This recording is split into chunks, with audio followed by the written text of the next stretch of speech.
Release కు ready అవుతున్న భారీ సినిమాలకు బిగ్ రిలీఫ్ ఇచ్చారు power star Pawan Kalyan. Recent statement తో టైట్ ఫైట్ లో కాస్త హీట్ తగ్గించారు. ఇంతకీ పవన్ ఇచ్చిన ఆ స్టేట్మెంట్ ఏంటి? ఆ ఎఫెక్ట్ ఇండస్ట్రీ మీద ఎలా ఉండబోతోంది? ఈ స్టోరీలో చూద్దాం.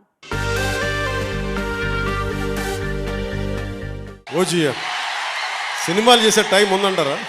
ఎలాగా మాట ఇచ్చాం కాబట్టి ముందు ఒక 3 నెలలు కనీసం మీరు నన్ను తిట్టకూడదు, కనీసం ఒక్క రోడ్డు గుంతలు కూడా వేయలేదని తిట్టకూడదు కదా మీరు నన్ను. కనీసం గ్రామాలకి కొత్త రోడ్ల కంటే ముందు రోడ్లు గుంతలు పూడ్చి మళ్ళీ మీరు తిట్టకూడదు కదా. నిన్ను ఎన్నుకుంటే మళ్ళీ నువ్వు వెళ్ళి ఓజీ చేస్తామని మనని క్యాజీ అంటే మనం ఏం చెప్పను.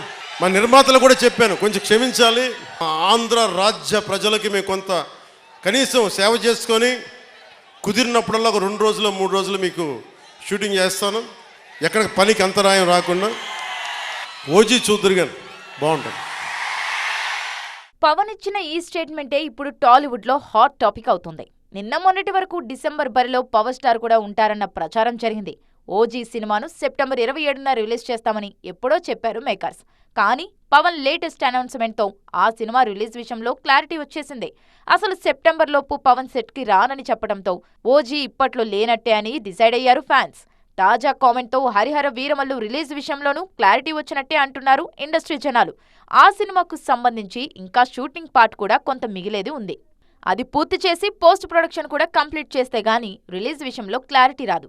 పవన్ 3 నెలల వరకు షూటింగ్లు చేయనని చెప్పడంతో హరిహర వీరమల్లు డిసెంబర్లో రిలీజ్ అయ్యే ఛాన్సే లేదని తేలిపోయింది. పవన్ సినిమాల విషయంలో క్లారిటీ రావడంతో డిసెంబర్లో రిలీజ్ ప్లాన్ చేసుకుంటున్న సినిమాలు ఊపిరి పీల్చుకున్నాయి. పుష్ప 2, రాబిన్ హుడ్, తండేల్ సినిమాలు డిసెంబర్ డేట్స్ మీద కర్చీఫ్ వేశాయి. మరికొన్ని సినిమాలు ఈ సీజన్లోనే వచ్చేందుకు రెడీ అవుతున్నాయి. రామ్ చరణ్ గేమ్ చేంజర్ కూడా డిసెంబర్లోనే వచ్చే ఛాన్స్ ఉందన్న టాక్ వినిపిస్తోంది.